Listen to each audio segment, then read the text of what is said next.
အဲ့ချုပ်တဲ့ခါဗပိတ်စာတွေတုံးလို့ရလဲလို့မိထားတဲ့ comment တစ်ခုကိုဒါမျိုး reply လေးပြန်ပေးမယ်နော်အဲ့ချုပ်တဲ့ခါဗပိတ်စာတွေတုံးရလဲဆိုတော့အထက်ကကိုဒီဘယ် line ကိုသွားလဲဆိုတဲ့ပုံမှာလဲမူတည်တယ်နော်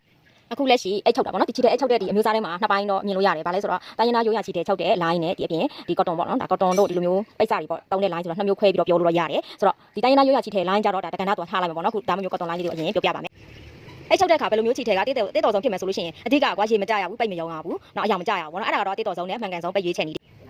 ဆိုတော့မမျိုးတော့ပိတ်စာတုံးကြမလဲဆိုရင်မမျိုး cotton ပေါ့နော် cotton ထဲမှာဆိုလို့ရှိရင်ဂျပန် cotton ရှိပါမယ်ထိုင်း cotton ရှိပါမယ်ပေါ့နော်ဒီကတော့ဒီ quality အမြင့်ပေါ့နော်ဒီ quality ကောင်းတယ်ရေလည်းမကြဘူးshort ဖို့လည်းခံတယ်နောက်ပြီးတော့ color လည်းမကြပါတဲ့ line ဆိုလို့ရှိရင်ဂျပန် cotton ရှိမယ်ထိုင်း cotton ရှိမှာပေါ့နော်ထိုင်း cotton ထဲမှာဆိုလို့ရှိရင်ဒီမျိုးဒါ belly boot design ပေါ့နော်ဒါအားလုံးသိကြပါမယ်နော်ဒီ design ကဒီကပိတ်စာလည်းသူ့ရဲ့ပိတ်သားနာလည်းကောင်းတယ်နောက်ပြီးသူ့ရဲ့ design ဆိုရင်လည်းပဲဒါဆန်းတာပေါ့နော်ဆိုတော့အဲ့ချုပ်သမားတွေတော်တော်များကြကြတယ်နောက်ပြီးတော့ထိုင်းမှာနာမည်ကြီး brand တွေဒီ belly boot cotton ကိုတောင်းပြီးတော့အဲ့ချုပ်တာတွေရှိတယ်နော်ဒါ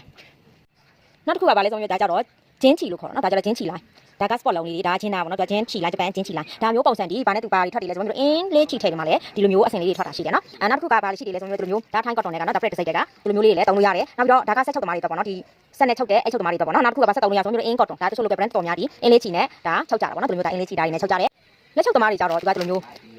ရက်ကန်ပိတ်ပေါ့နော်ဒါရက်ကန်ပိတ်လို့ခေါ်ကြမှာပေါ့ရက်ကန်ပိတ်တွေတုံးကြတာများတယ်သူကြတော့လေပြောလဲအစားအစာရှိတယ်ဂျပန်ရှိမယ်ထိုင်းမယ်ရှိမယ်ထိုင်းမယ်ဆိုပြီးတော့ရှိမယ်နောက်ပြီးတော့ China ပေါ့နော်တရုတ်မယ်ရှိမယ်ခုလက်ရှိမှမျိုးတုံးများတာဒီ China grade A တုံးများတယ်ဘာလို့ကိုတက်နိုင်တဲ့ဈေးအနေထားနဲ့ဒါတုံးတာတချို့ symbol လေးချဖို့အတွက်ဆိုလို့ရှိရင်မျိုးဒီ China grade A တုံးတယ်နောက်ဂျပန်ရက်ကန်ပိတ်အစ်စ်တွေလည်းရှိတယ်နော်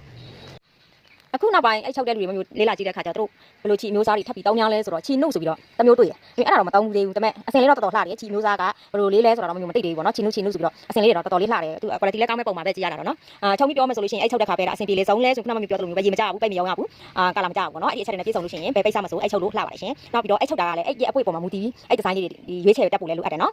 bye